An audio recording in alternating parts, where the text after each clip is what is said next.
ओम नमः सिद्धेभ्यो। नमो नमः सतुहितं कराय वीराय भव्याम्बुजभास्कराय अनन्तलोकाय सुरार्चिताय देवादिदेवाय नमो जिनाय देवादिदेवाय नमो जिनाय। पंच परमेष्टि भगवान की परम पूज्य आचार्य भगवंत गुरुवर विशुद्ध सागर जी मुनि महाराज की अनंतानंत सिद्ध परमेष्टि भगवान की परम पूज्य मुनि श्री सुप्रभ सागर जी महाराज की शाश्वत तीर्थराज सम्मेत शिखर जी की जय हो। भाव सहित बंदे जो कोई ताही नरक पशुगति नहीं होगी। ये जो आगम प्रमाण वाक्य है वह परम सत्य है, क्योंकि एक बार जो भाव सहित अनंत सिद्ध भगवंतों ने निर्विकल्पता को जिन्होंने इस पावन पर्वराज से पावन तीर्थ से प्राप्त किया है, ऐसे उस पर्वत की वंदना करने से अगर हम निर्मल भावों से निर्विकल्प मन से करेंगे तो निश्चित ही हम भी नरक और पशुगति से बच सकते हैं। आप सभी का परम सौभाग्य है कि आपको जो अभी सम्यक समाधान प्राप्त हो रहा है वह शाश्वत तीर्थराज सम्मेत शिखर की उस पावन धरा से प्राप्त हो रहा है, जहाँ से अनंतानंत जीवों ने उस अपने मन के विकल्पों को समीचीनता प्रदान करते हुए उसका किसी निर्ग्रंथ गुरु से सम्यक रूप से समाधान प्राप्त किया और सम्यक समाधान प्राप्त करके अपने मन को निर्विकल्प बना करके और अनंत सुख को उन्होंने प्राप्त कर लिया। क्योंकि जहाँ अनंत दुख है उसका नाम संसार है, और जिन्होंने उस संसार को छोड़ करके अनंत सुख को प्राप्त किया, ऐसे अनंतानंत सिद्ध भगवंतों की उस रजकण से पावन पवित्र इस धरा से आपके लिए सम्यक समाधान परम पूज्य आचार्य भगवंत गुरुवर विशुद्ध सागर जी महाराज के मंगल सुभाषिष से उन्हीं के सुयोग्य से परम पूज्य मुनि श्री सुप्रभ सागर जी महाराज के मुखार बिंदु से प्राप्त हो रहा है। तो अब देर करने की आवश्यकता नहीं है। आप भी अपने मन को निर्विकल्पता प्रदान करें और उसका अपना विकल्प परम पूज्य मुनि श्री तक प्रेषित करने का पुरुषार्थ करें, जिससे कि आपको भी आगम के परिप्रेक्ष्य में सम्यक रूप से समाधान प्राप्त हो। प्रारंभ होता है आज का सम्यक समाधान। और आज के पहले विकल्प के लिए जिनेन्द्र कुमार जैन, रजवांश सागर मध्य प्रदेश से महाराज श्री के श्री चरणों में बारंबार नमोस्तु निवेदित करते हुए अपना समीचीन प्रश्न रख रहे हैं कि महाराज जी, बहुत दिनों से मेरे मन में एक पीड़ा थी या मन का विकल्प था कि वर्तमान में मुनि परंपरा में यह देखने में आ रहा है कि अलग अलग आचार्य भगवान के मुनिराज एक ही शहर में या एक ही कॉलोनी में होते हुए भी एक दूसरे से नहीं मिलते। क्या कारण है क्या कारण है इससे हम गृहस्थ श्रावकों पर इसका क्या प्रभाव असर पड़ेगा और हम इससे क्या सीख लें? कृपया हमारे समीचीन विकल्प का सम्यक रूप से समाधान करते हुए हमारा मार्गदर्शन करने की अनुकंपा करें। नमोस्तु महाराज जी, नमोस्तु। ओम नमः सिद्धम। परम पूज्य आचार्य भगवान गुरुवर विशुद्ध सागर जी महाराज की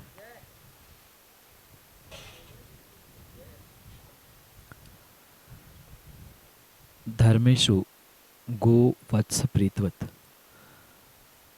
आचार्य भगवंत सभी निर्ग्रंथ मुनिराज और परस्पर धर्मात्मा के लिए उपदेश करते हैं कि वे साधर्मी बंधुओं को, धर्मात्माओं को देखकर जैसे एक गाय अपने बछड़े के लिए हर समय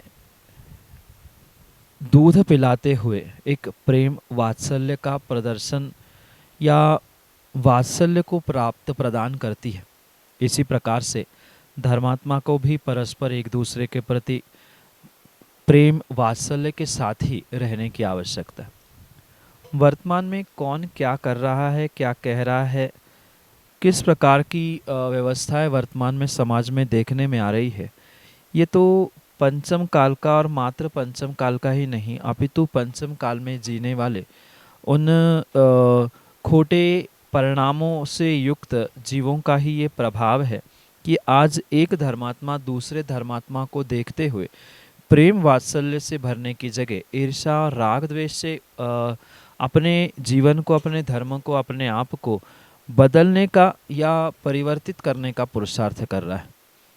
इसलिए ये समझने की आवश्यकता है कि जैसे पूर्व काल में इतने जो विकल्प सामान्य रूप से देखने में नहीं आते थे, वह वर्तमान में ये बहुत बड़ी विकट समस्या के रूप में देखने में आते हैं कि एक ही नगर में अनेक साधु, अनेक संघों के साधु या संघ, एक संघ के भी अनेक साधु होने पर भी परस्पर वात्सल्य का अभाव होने के कारण से ही वे एक दूसरे से मिल नहीं पाते।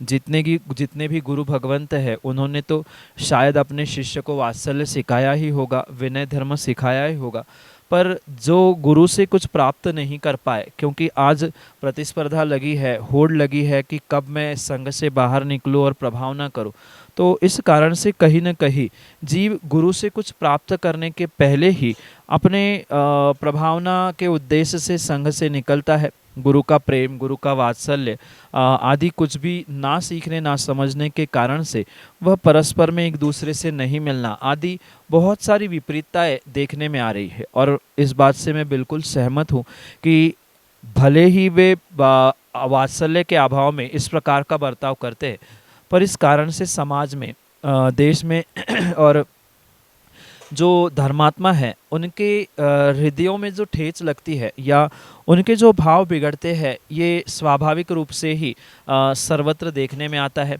पर मैं उन सब से भी कहना चाहता हूँ कि उनका काम तो वे कर रहे हैं, हमें अपने काम से मतलब रखने की आवश्यकता है। ठीक है, श्रावक साधु को एक साधु के स्वरूप से या एक गुरु के रूप से देखता है, पर उनको ये भी समझने की आवश्यकता है कि साधु का काम वे परस्पर में कैसा रह रहे हैं, कैसा उनका बर्ताव है, ये तो उनका व्यक्तिगत विषय है।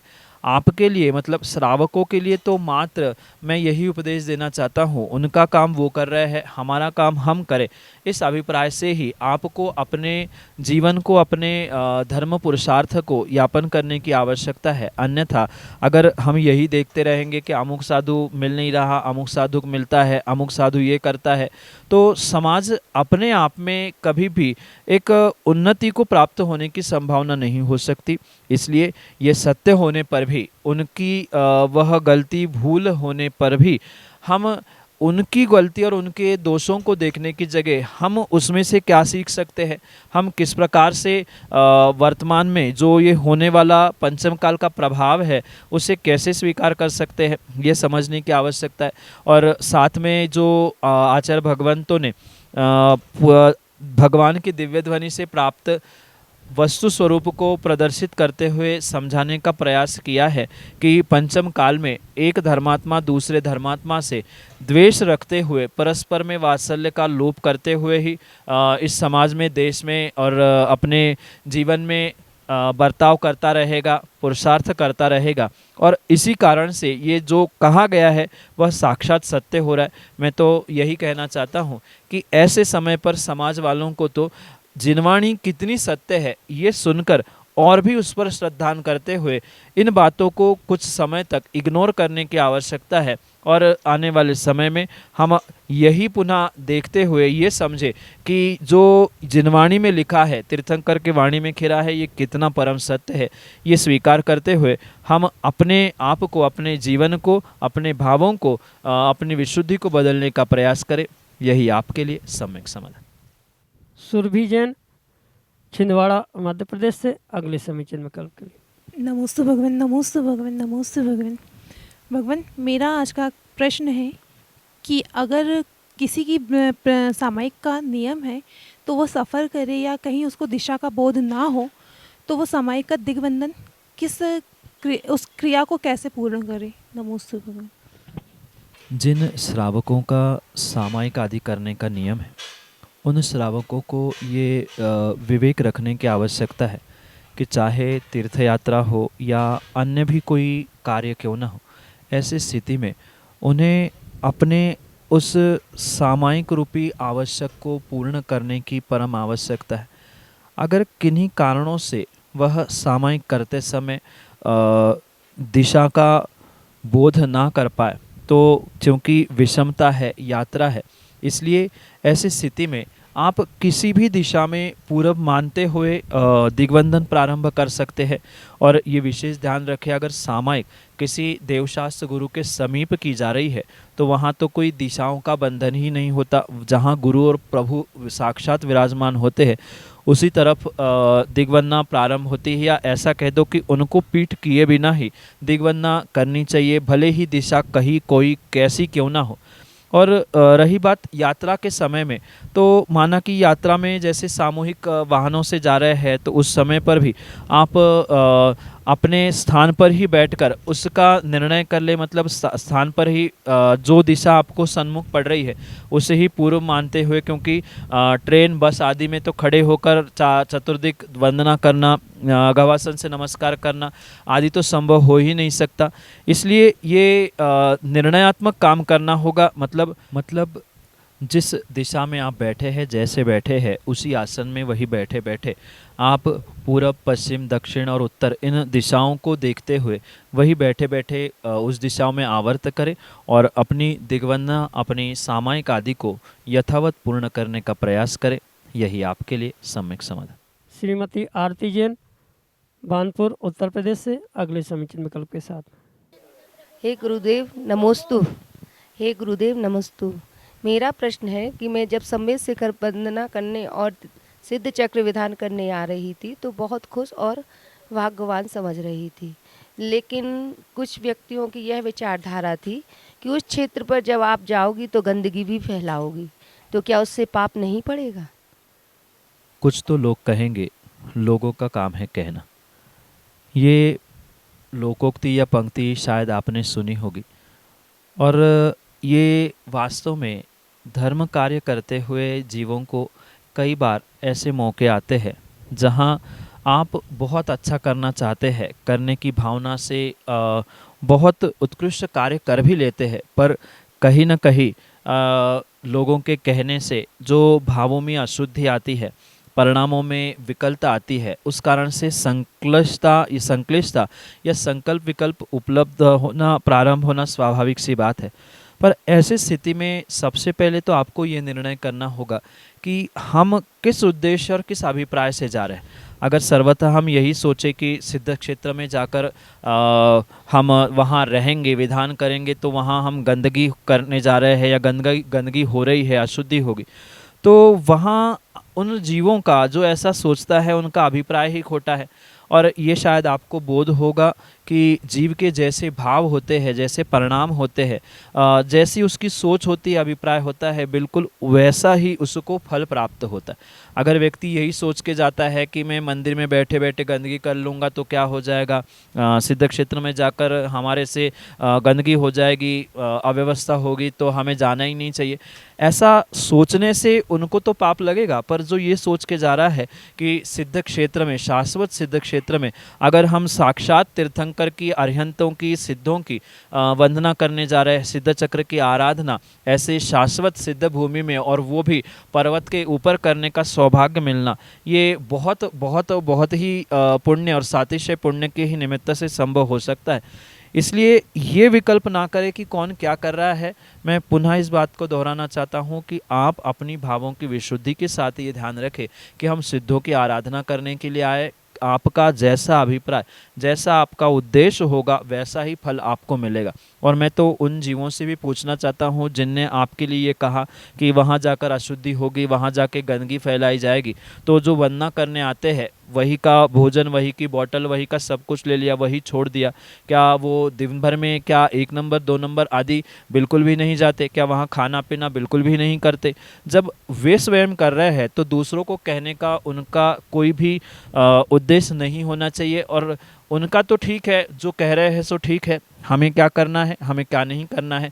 गुरु का आशीष, गुरु का सानिध्य, सिद्ध क्षेत्र की वंदना, साथ में सिद्धों की आराधना, ये साक्षात कई भवों के पुण्य के उदय से मिलता है। अपने अभिप्राय, अपने भावों को विशुद्ध करते हुए उसका आनंद लेने का प्रयास करें, ना कि कौन क्या कह रहा है उसको सुनते हुए अपने भावों की अशुद्धि करने का प्रयास करें। यही आपके लिए सम्यक समाधान। अज्जू मामा गाड़रवाड़ा मध्य प्रदेश से अगले समीचीन विकल्प के लिए। हे स्वामी त्रैवान नमोस्तु नमोस्तु नमोस्तु। स्वामी, हमारे मन में विचार आते हैं, यदि साधु नहीं बन पाए तो साधु सेवा रहने में हमेशा भाव रहते हैं, आहार विहार में ऐसे भाव में कहाँ तक कल्याण हो सकता है प्रभु? ये मेरा क्वेश्चन है। श्रावक पर्याय का सर्वोत्कृष्ट कार्य तो आत्म कल्याण के लिए एकमात्र ही हो सकता है, निर्ग्रंथ मुनि अवस्था को प्राप्त करते हुए अपने उस आत्म कल्याण की विशेष अवस्था को प्राप्त करना।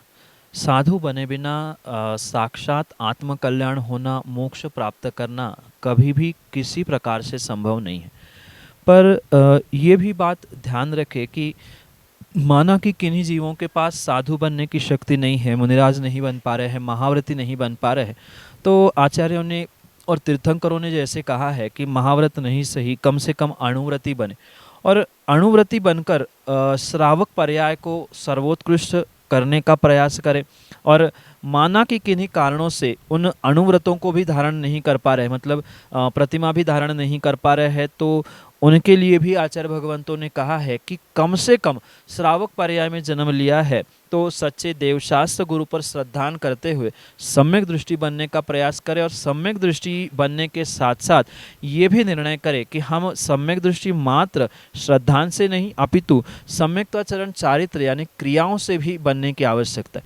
जैसे षडावश्यक का पालन कर लेना, साथ में श्रावकों के 8 मूल गुणों को धारण कर लेना, इन क्रियाओं से आप अपने जीवन का कल्याण कर सकते हैं, जो कि षडावश्यक में ही आचार्य भगवंतों ने देव पूजा, गुरुपासी, स्वाध्याय, संयम, तप आदि का जो व्याख्यान किया है उसके अंतर्गत ही ये जो साधु सेवा है, गुरु उपासना है, ये एक अहमियत का स्थान है या एक अहमियत की आवश्यक भूमिका कर्तव्य के रूप में श्रावकों के लिए कही।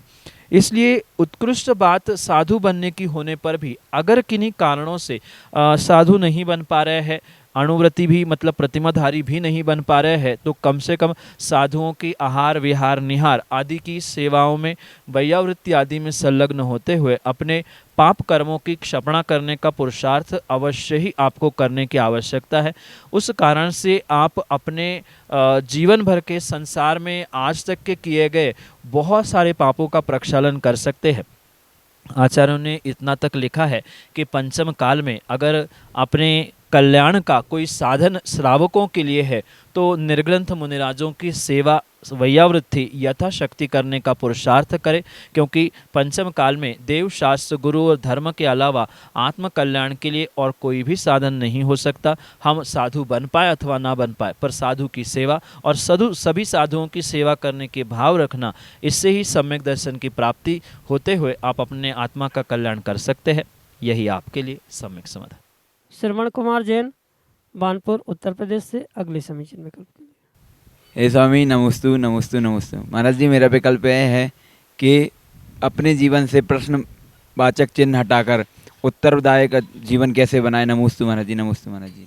जीवन प्रश्नार्थक बनाना और जीवन को उत्तरार्थक बनाना, ये पूर्ण रूप से व्यक्ति के स्वाधीन ही हुआ करता है। किसी दूसरे के कारण से कोई भी जीव अपने आप को प्रश्नार्थक या उत्तरात्मक प्राप्त नहीं करता, अपितु इसके पीछे जीव का स्वयं का व्यक्तिगत पुरुषार्थ अच्छा या बुरा हो सकता है। इसलिए ये ध्यान रखने की आवश्यकता है कि हम अपनी क्रियाओं को, अपनी हरकतों को, अपनी आदतों को किस प्रकार से बदल सकते हैं, इसका स्वयं से ही निर्णय, स्वयं से ही पुरुषार्थ आपको करने की आवश्यकता है। क्योंकि दूसरे किसी के कहने से, दूसरे किसी के समझाने से व्यक्ति बहुत जल्दी या बहुत शीघ्रता से अपनी आदतों को नहीं सुधार सकता।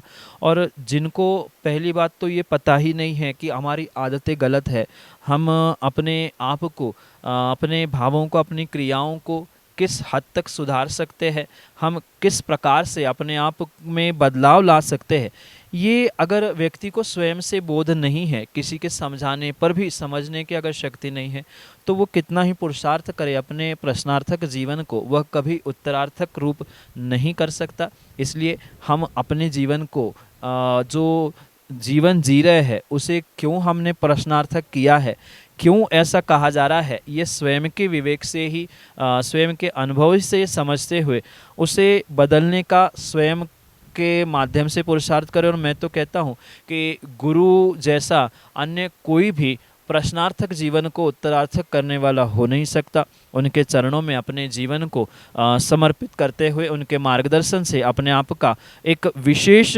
पुरुषार्थ जीवन को बदलने का करें, यही आपके लिए सम्यक समझ।